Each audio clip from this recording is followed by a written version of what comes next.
오늘 날짜는 2025년 6월 11일입니다. 중국 정부는 경제를 살리기 위해 막대한 돈을 쏟아붓고 있습니다. 마치 마른 땅에 물을 대듯 시장의 유동성을 공급하며 경기를 부양하겠다는 강력한 의지를 보이고 있죠. 이론적으로 보면 시장에 돈이 풀리면 사람들은 그 돈으로 물건을 사고 외식을 하고 여행을 떠나야 합니다. 소비가 늘어나면 기업의 매출이 오르고 이는 다시 고용과 투자로 이어지는 선순환이 시작되어야 마땅합니다. 그런데 말입니다. 지금 중국에서는 아주 기이한 현상이 벌어지고 있습니다. 정부의 기대와는 정반대로 일반 시민들은 좀처럼 지갑을 열지 않고 있습니다. 이것은 마치 복잡하게 얽힌 실타래와도 같습니다. 정부는 계속해서 돈을 풀겠다는 신호를 보내고 실제로 수조 위안에 달하는 자금이 시장으로 향하고 있습니다. 언론에서는 연일 대규모 경기 부양책을 보도하며 곧 경제가 활력을 되찾을 것이라는 장밋빛 전망을 내놓기도 합니다. 하지만 정작 돈을 써야 할 주체인 서민들의 표정은 어둡기만 합니다. 그들은 풀린 돈을 소비하는 대신 은행 계좌에 차곡차곡 쌓아두거나 빚을 갚는 데 사용하고 있습니다. 소비를 촉진하려던 정부의 의도가 전혀 다른 결과로 나타나고 있는 셈입니다. 도대체 왜 이런 일이 벌어지고 있는 걸까요? 우리는 이 현상을 이해하기 위해 중국 서민들의 삶 속으로 더 깊이 들어가 볼 필요가 있습니다. 그들이 왜 소비 대신 저축을 택할 수밖에 없는지, 그들의 마음속에 자리 잡은 불안의 정체는 무엇인지 말입니다. 이것은 단순히 경제 지표 몇 개만으로는 설명할 수 없는 사람들의 심리와 미래에 대한 전망이 복합적으로 얽혀있는 문제입니다. 정부가 쏘아 올린 부양책이라는 공이 왜 소비라는 관역에 명중하지 못하고 엉뚱한 곳으로 날아가고 있는지 그 이유를 하나씩 파헤쳐 봐야 합니다. 이 미스터리한 조용한 지갑 현상 뒤에는 우리가 미처 보지 못했던 진실이 숨어 있을지도 모릅니다. 상황은 생각보다 심각합니다. 소매 판매 증가율은 눈에 띄게 둔화되었고 소비자 신뢰지수는 바닥을 기고 있습니다. 한때 세계의 공장이자 세계의 시장으로 불리며 끝없이 성장할 것 같았던 중국 경제에 경고등이 켜진 것입니다. 정부의 정책과 시장의 반응 사이에 존재하는 이 거대한 간극, 우리는 바로 이 지점에서 질문을 던져야 합니다. 무엇이 중국인들의 소비를 가로막고 있는가? 그리고 이 문제를 해결하지 못한다면 중국 경제는 과연 어디로 흘러가게 될 것인가? 이제부터 우리는 그 원인을 집요하게 추적해보고자 합니다. 중국인들이 소비를 주저하는 가장 근본적인 이유는 바로 불안입니다. 그 중에서도 가장 큰 비중을 차지하는 것은 바로 부동산 문제입니다. 지난 수십 년간 중국에서 아파트는 단순한 주거 공간이 아니었습니다. 그것은 부의 상징이자 가장 확실한 재테크 수단이었죠. 많은 가정이 전 재산을 털어넣거나 막대한 빚을 내어 집을 샀습니다. 그런데 영원할 것 같았던 부동산 불패 신화가 무너지기 시작했습니다. 집값은 계속해서 떨어지고 거대 부동산 개발업체들은 줄줄이 파산 위기에 내몰리고 있습니다. 하루아침에 자산 가치가 급락하는 것을 목격한 사람들은 큰 충격에 빠졌습니다. 이러한 부동산 시장의 침체는 고용 불안이라는 또 다른 공포로 이어집니다. 건설, 인테리어, 가구 등 부동산과 관련된 산업은 수많은 일자리를 만들어내는 중요한 분야였습니다. 하지만 시장이 얼어붙으면서 관련 기업들은 직원을 해고하거나 문을 닫고 있습니다. 특히 사회에 첫발을 내딛는 청년층의 상황은 더욱 심각합니다.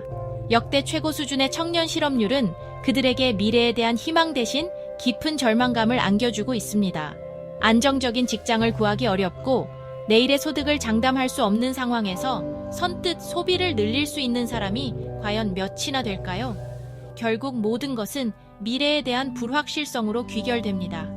지금 당장 수입이 있더라도 이 직장을 언제까지 다닐 수 있을지, 내년에는 월급이 오를지, 갑자기 아프거나 실직했을 때를 대비할 사회 안전망은 충분한지 모든 것이 불투명합니다. 이러한 불안감은 사람들을 극도로 보수적으로 만듭니다. 그들은 미래의 위험에 대비하기 위해 허리띠를 졸라매고 한 푼이라도 더 아껴 저축하려고 합니다. 새로운 가전제품을 샀거나 가족과 외식을 하는 것과 같은 소소한 즐거움마저 뒤로 미루게 되는 것입니다. 이는 합리적인 선택처럼 보이지만 경제 전체로 보면 소비 위축이라는 악순환의 시작입니다. 이처럼 부동산 시장 붕괴에서 시작된 충격파는 가계 자산의 감소, 고용 불안, 그리고 미래에 대한 비관적인 전망으로 확산하며 중국 사회 전체를 뒤덮고 있습니다. 정부가 아무리 돈을 풀어도 사람들의 마음속에 깊이 자리 잡은 이 불안이라는 그림자를 걷어내지 못한다면 그 돈은 경제를 순환시키는 혈액이 되지 못하고 그저 고인물로 남게 될 것입니다. 소비자들의 신뢰를 회복하는 것, 그것이 바로 중국 경제가 풀어야 할 가장 시급하고도 어려운 숙제인 셈입니다. 그렇다면 중국 정부는 이러한 서민들의 불안을 해소하기 위해 어떤 노력을 하고 있을까요? 정부 역시 문제의 심각성을 인지하고 대규모 부양책을 발표했습니다. 하지만 문제는 그 돈의 향방입니다. 정부가 푼 돈은 대부분 일반 가게의 주머니로 직접 들어가는 대신 다른 곳으로 흘러가고 있습니다. 바로 공장, 첨단 기술, 그리고 대규모 인프라 건설 현장입니다. 정부는 단기적인 소비 진작보다는 반도체나 전기차와 같은 첨단 제조업을 육성하고 국가의 장기적인 경쟁력을 키우는데 재정 지출에 우선순위를 두고 있는 것입니다. 물론 가계 지원책이 아예 없는 것은 아닙니다. 낡은 가전제품이나 자동차를 새 것으로 바꾸면 일부 보조금을 지원해주거나 최저연금을 아주 약간 인상해주는 정책들이 시행되고 있습니다.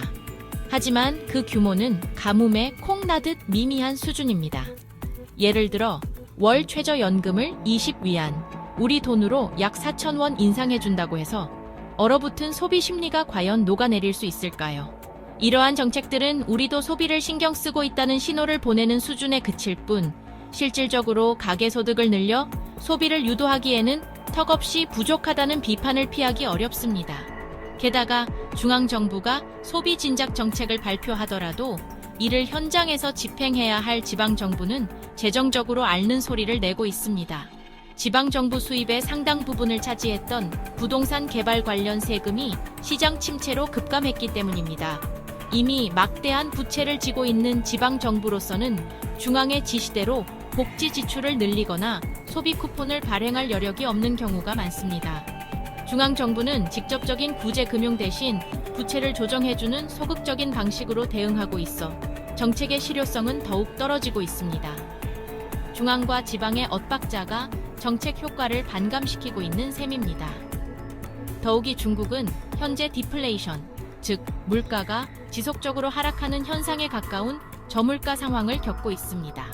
물가가 계속 떨어질 것이라고 예상되면 사람들은 나중에 사면 더 싸다고 생각하며 소비를 더욱 미루게 됩니다. 이는 기업의 투자 의욕마저 꺾어버리는 악재로 작용합니다. 이처럼 정부의 부양책은 생산자 중심으로 편중되어 있고 가계에 대한 직접 지원은 미미하며 지방정부의 재정난과 저물가 상황까지 겹치면서 정책의 의도와는 전혀 다른 결과를 낳고 있는 것입니다. 지금까지 우리는 중국 서민들이 지갑을 닫는 이유와 정부 정책의 한계를 살펴보았습니다. 그렇다면 이 복잡하게 얽힌 문제를 풀고 중국의 소비를 다시 살리기 위해서는 무엇이 필요할까요? 무엇보다도 정책의 패러다임을 근본적으로 바꿔야 합니다. 과거처럼 투자와 수출에만 의존하는 성장 방식에는 한계가 명확합니다. 이제는 경제의 중심축을 생산에서 소비로, 기업에서 가계로 과감하게 이동시켜야 할 때입니다. 이는 단순히 돈을 푸는 것만으로는 부족하며 경제 구조 자체를 재설계하는 수준의 노력이 필요합니다. 이를 위해 가장 시급한 과제는 바로 사회 안전망의 확충입니다. 사람들이 미래에 대한 불안 없이 안심하고 돈을 쓸 수 있는 환경을 만들어 주어야 합니다. 실업급여를 대폭 확대하고 의료보험의 보장 범위를 넓히며 공적 연금 제도를 강화해야 합니다. 자녀 교육비나 주거비 부담을 덜어주는 정책도 필수적입니다. 이렇게 촘촘한 사회 안전망이 갖춰진다면 사람들은 불확실한 미래에 대비하기 위해 무조건 저축하기보다는 현재의 삶을 즐기기 위해 기꺼이 지갑을 열게 될 것입니다. 이것이야말로 가장 효과적인 소비 부양책이 될 수 있습니다. 또한 정부의 재정 지출 방향도 수정이 필요합니다. 대규모 인프라 건설이나 특정 산업 지원에 집중된 재원을 가계소득을 직접적으로 늘려주는 방향으로 재분배해야 합니다. 예를 들어 모든 국민에게 소비 쿠폰이나 현금을 지급하는 방식은 단기적으로 소비를 진작시키는데 매우 효과적일 수 있습니다. 중소기업과 자영업자에 대한 세금 감면 혜택을 늘려 고용을 안정시키는 것도 중요합니다. 돈이 경제의 최상층부에서만 맴도는 것이 아니라 모세혈관처럼 경제 전체로 퍼져나가 일반 서민들의 온기를 높일 수 있도록 물기를 터주어야 합니다. 결론적으로 중국의 소비 회복은 단순히 경제 문제를 넘어 사회 전체의 신뢰를 회복하는 과정이 될 것입니다. 정부가 단기적인 성과에 집착하기보다 장기적인 관점에서 국민의 삶을 돌보고 불안을 해소하며 공정한 분배 시스템을 구축하겠다는 진정성 있는 모습을 보여주어야 합니다.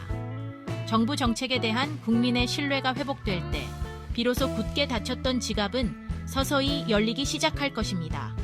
중국 경제가 과거의 성장 모델에서 벗어나 소비 중심의 지속 가능한 새로운 길을 찾아낼 수 있을지 우리는 앞으로도 계속 주시해야 할 것입니다.